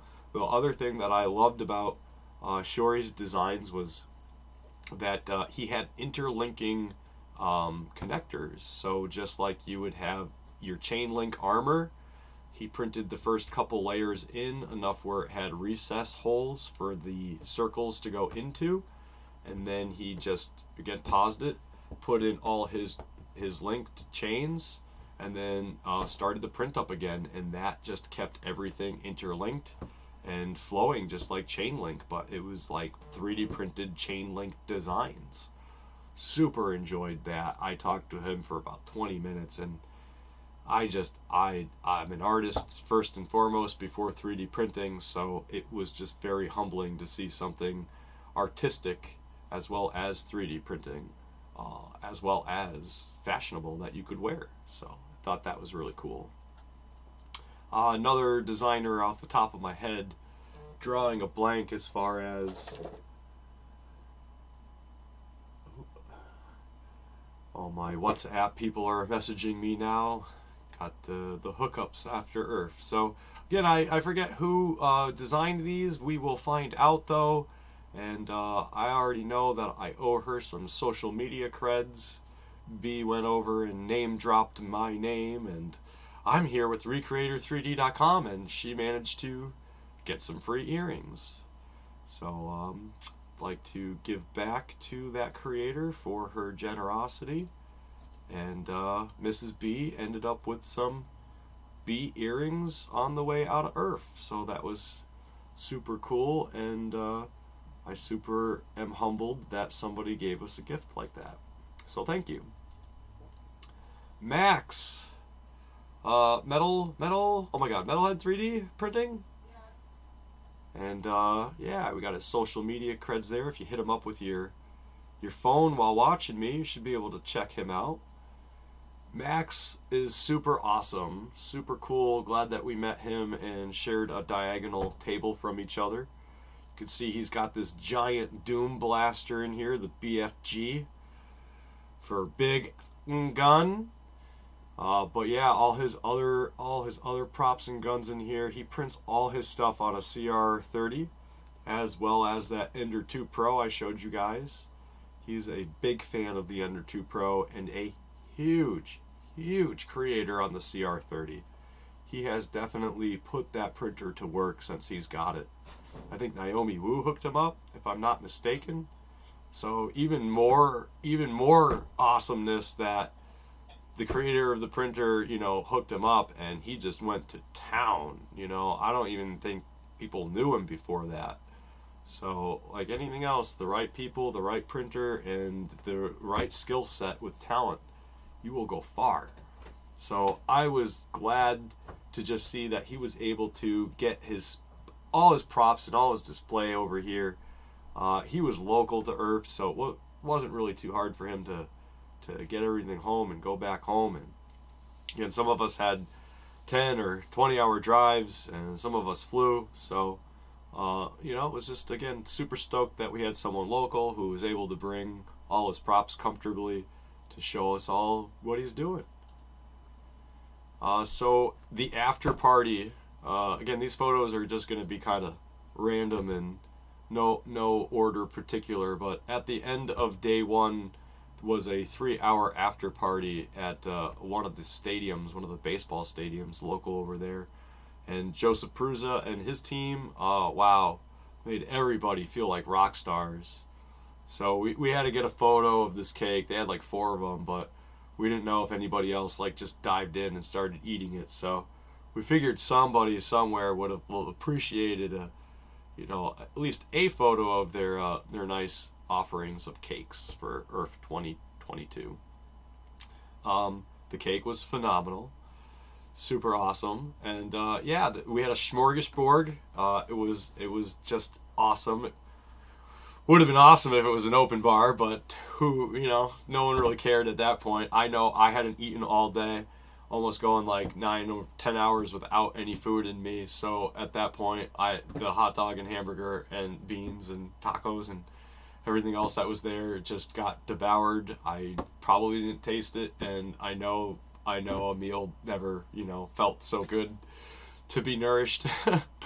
So the drinks were good after that. We kind of little neurodivergent ourselves amongst whatever spectrum the both of us are on and share equally. So it was just super loud. We got there and it was just like almost serene and surreal, quiet, nice and lit, and it felt like we shouldn't be where we were as far as being in a baseball stadium after hours. So that was like very special feeling. Some people were getting drinks, like Joel Telling, a couple other people just mingling and getting away from the chaos. But as soon as you went upstairs for the food, it was the opposite of that. It just tenfolds. And so we got our food, got our beer, and we found a table that wasn't even set up to eat at, and we just camped out and squatted there, ate our food, kind of got regulated amongst the crowd and the chaos and all the voices. So eventually Aaron called us over and said, we got a table, come over. We had a multiple people, including 3D printing professor and other people, come up to us and, you guys are okay, making sure that we're cool and comfortable and just part of Earth family, man. Like, I can't even express. 3D printing professor did an amazing recap video that just the whole end of the video had me tearing up, just with people talk about these events and just how awesome they are, how friendly they are, family orientated they are, and you just make great friends. You really do. At the end of this, it was like 2 days of like a 2-month summer camp just thrown into 2 days where you're already sad that you're missing your friends that you just camped out with for the last 2 days, and again, 2 days feels like 2 months. So it has now almost, we're on Friday now, it's taken this long for both B and I to settle back down after just this last weekend, and to feel that like a week has already gone by and we're already back to the weekend is just, I keep mind blowing, but again, it is what it is. So Pooch, I don't really know Pooch. I've just started talking to Pooch on Twitter, but part of Repcord and making his box that holds all the filament together, so that your filament's not going bad. And if you got an MMU machine like the palette or something attached to your Prusa, it's just a good way to keep your filament nice and good away from the elements. I'm not doing it justice because I don't know enough about it, don't know enough about Pooch. And just like some of my sponsors who sponsored me, I have a lot to learn. And I hope I just hope I keep learning, and as much as I think I don't know anything. So I keep hoping that I keep meeting all these amazing people in the industry, and that we're able to make magic happen. So awesome that I got a selfie with Pooch. I try to get selfies with people I recognized or at least knew. and that I could just say hi, and humbled and gracious that you exist, and that you're able to take a selfie with me, you know, just say hi. So Chris's basement, Chris Riley, super stoked that we got to meet. Super humbled that you sponsored me, and just I didn't know you were making a crane machine. So I didn't know Chris was making a crane machine. It blew my mind. Like literally, that's all his table was crane machine, and he just started touting off about how it is literally just it's gonna be open source. It's just 3D printing components without heated elements. You know, you're just doing X, Y, Z. You got your crane going down, likely just using, your extruder, and a perfect example of what you can recreate a 3D printer into. And so in my Discord page, I have a whole other channel or, category that is just for recreating. What can you recreate your 3D printer into? So I can't wait to build one of these. I literally got home, didn't even unpack the car, and had almost all the components like I just showed here with the joysticks and the buttons and everything. I used to work with M3D, and they released a unit called the Crane, and Crane Quad Fusion, Crane Dual, and then just the single Bowden, but it has M3D Crane logos on it, and it just feels very fitting. I'm friends with Mike Armani, and he has just been a huge influence on me and a huge mentor. I can't thank him enough, and I hope if he catches even a glimpse of this video that he understands just how influential he's been to me and to the industry, as much as I know the industry has not been too kind to him. But I hope we see him come back to the community eventually with some brand new phenomenal excursion and project. And I think he has done more for the community as far as where MMU mixing 4-in, 1-out mixing has ever seen. And I super wish that my efforts for my own community were able to bring the Quad Fusion 4-in, 1-out into its fullest fulfillment that it could have been.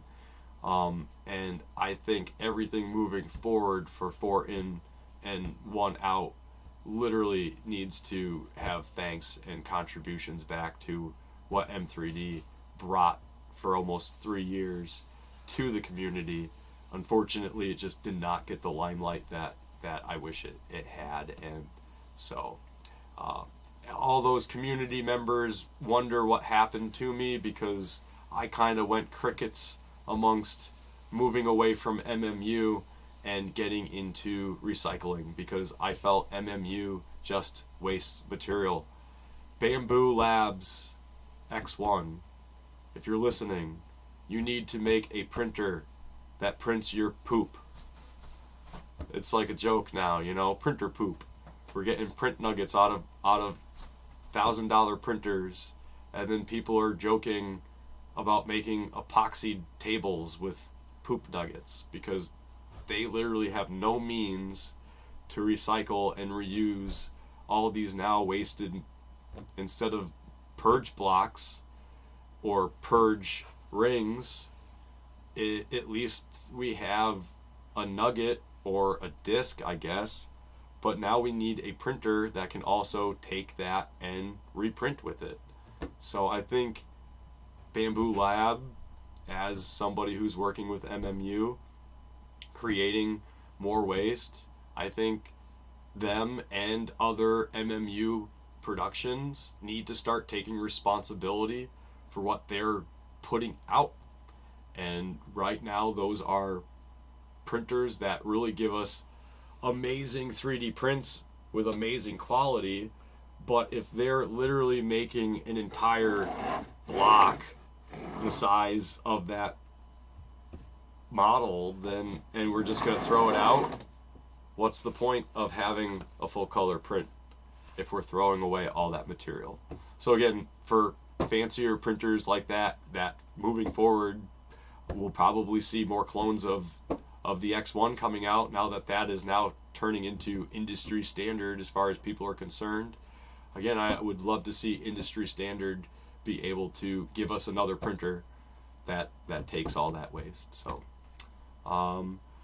shout out to Chris again for keeping it fun, making it something besides 3D printing, because it's just really nice to not just focus on 3D printing, but what else we can do with 3D printing. Not just printing, but also what those electronics are easily able to do. So again, thanks Chris for your sponsorship, and I look forward to working with you on your projects and working on your crane machine. So thanks again for making that. Super humbled. Sam Prentice and a soon-to-be pinched ass by Chris. That was a fun moment for everybody, I think. So me and Sam, we did not unfortunately get to talk for more than a few seconds, other than getting the selfie in and Sam making sure that I was doing okay, because I think I threw a mild shit fit on the way out of Death Racers when my car just was not working, and just amongst the interviews and everything else, I think I was maybe the only person who put my cars down for the photo montage, and then no one saw me afterwards. So as much as I feel like I missed out on that experience, I also feel like I didn't. I've got every video soon to watch, to recap, to enjoy everybody else's fun experience with Death Racers. I was super humbled to just be able to actually make and get the unit finished literally seconds up until we left. I was painting the head and making magic happen there, and again, just put out a bounty to get my controller mixed, which Aaron really helped me out with that. I got home and didn't even unpack and said, cool, my controller works. Put the car down on the ground, turned it on, spun it in a circle, and then the tracks just broke off anyway. So inside needs a lot of love, just as far as how it's connected to the motors. Very high speed motors. Everything needs to be built precisely and correctly, otherwise there's just a lot of room for error. But again, Sam Prentice, great dog and pony show, great presenter, great team leader.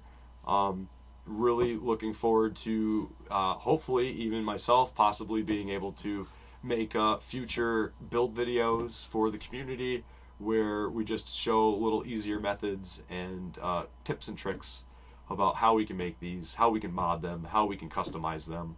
I think, again, that was one of the most fun aspects for me to going to ERRF, was seeing the projects that were customizable. Everybody loves to mod. Everybody doesn't know what to print with their first printer, and it's usually a printer mod.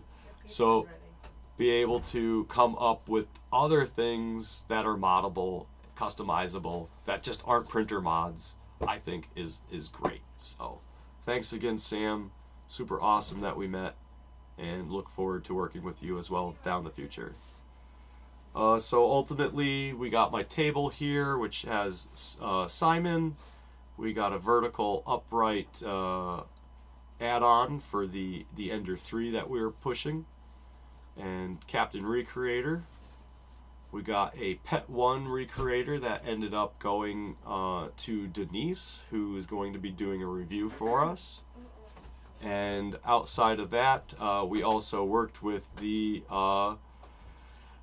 didn't work with it yet, but Aaron brought his injection molder that we traded a unit for, and so I'm super stoked about that, because now I can take my Pet 1 shreds and start to make injection molds from resin prints, with which is nice, because now you can make resin molds from $10 of material rather than $1,000 custom molds or $100 custom molds. Rob also had Recreator at his table amongst his baby belts, and we had a hand-painted Captain Recreator to look like Captain Planet, which I worked on, so I kind of wanted to have that aspect going on. With that in mind, I don't have them around, but this is a good photo to just say that if you go to Recreator Facebook group, right now I'm running a Halloween painting contest. If you paint our Captain Recreator model that you print as a different type of character, like we have Captain Planet, if you theme Captain Recreator in a similar fashion, so just like we got our Ninja Turtle here, if you painted Captain Recreator like a Ninja Turtle, you'll be able to submit that, and I got a $25 Amazon gift card that we'll be sending out to the winner. Pretty much you'll comment to that post, and the community will like and favorite the winner. So I hope that people take advantage of that. I'll have other cool prizes that we'll be putting in for maybe some runner-ups. And I started running that yesterday from 10:13, and we'll be running that until 10:31. So we get that little infinity backwards circle going there. So this is just our car on the way to get to ERRF. So you can see that we were jam-packed with everything that could get in there, how we could get it in. Unfortunately, we did have some units not quite make it there operationally. Another rock and metal picture with Max. Selfie with Rob Mink, baby belt. So I was again really just genuinely happy that I was able to meet Rob personally, that he also helped sponsor and get us there, and just being a fan of his, a fan of the baby belt before any of us even knew each other or what we did together. That was super nice to be able to meet him. So thanks again, Rob, for your sponsorship. I look forward to being able to work with the baby belt and seeing where that moves us. So I was seaming filament in our room just for the next day so that I could have seamed filament going. And yeah, so that was fun and convenient to be able to do that. And we got the 5-axis printer, which you will start to see likely all over the place. This is an open source project. I can't remember the creator's name, but this is just on a modified a modified Prusa, an MK3. And this has, again, 5-axis, so this does not need any supports, and this rotates circularly as well as back and forth and up and down. So that is going to be insane. Again, being open source, you can go work with that now. Joel Telling, the great Joel Telling, and right now I don't know if I put it in here, but there is a photo montage remix of this photo where our hair and our beard have been merged into one, and I got the chance to do 60 seconds at ERRF with Joel Telling. I think I ruined completely my first 30 seconds, and as soon as I heard 30 seconds, I went into complete, utter, frustrated, just babbling incoherency, and I was on fire for the rest of the show after that. So yeah, I joked with Joel that 60 seconds, way to put a fire under your tuchus. So I think after I managed to finally see that I was being prompted to move elsewhere amongst my presentation, I think I finally was able to get on beat. And so, all right, I'll be up for dinner in momentarily. So again, with Chris Riley, we got our crane going, and so I was super excited about that. These were the material I came home to that I just threw into a pile, and I was like, all right, there we go. Now I just need the electronics. So again, another picture of my display. We were super awesome. I got my banners up, which I was stoked about. We had a TV up going through all my videos. We had a Recreator recreating. We had an X3S printing the recreated filament.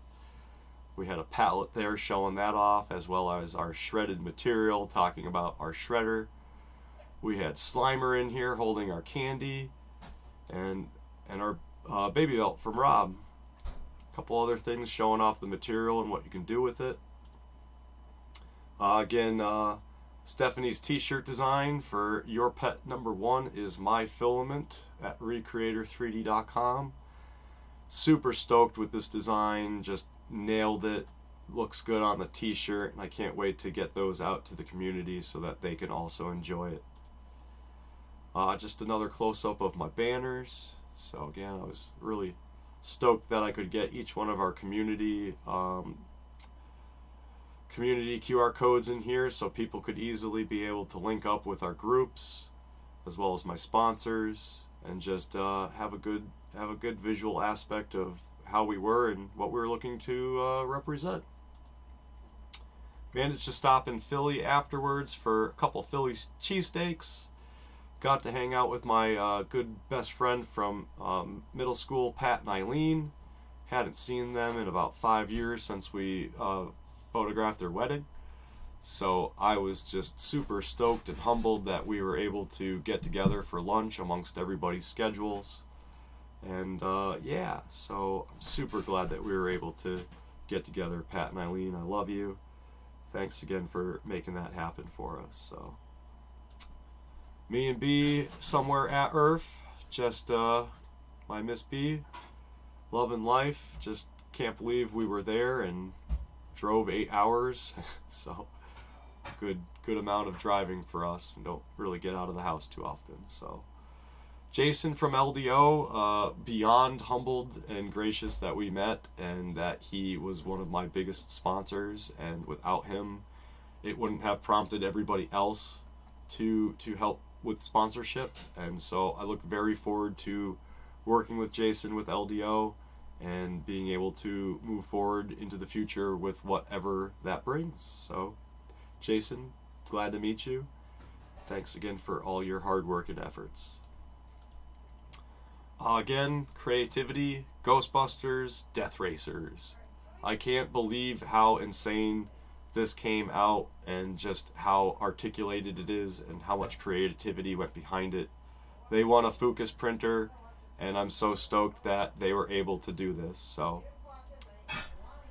okay, so I gotta go get some dinner, everybody. Again, we're gonna wrap just here. I got other photos to show, but I got a hungry bee who, you know, unfortunately, ERRF has kept us very busy, very excited, and I've just been trying to get on here to say hi. So I'm gonna go get some food in my belly. We'll leave it at LDO. Thanks for the sponsorship. Anybody I missed along this period, I'll touch base with you after. And happy recreating.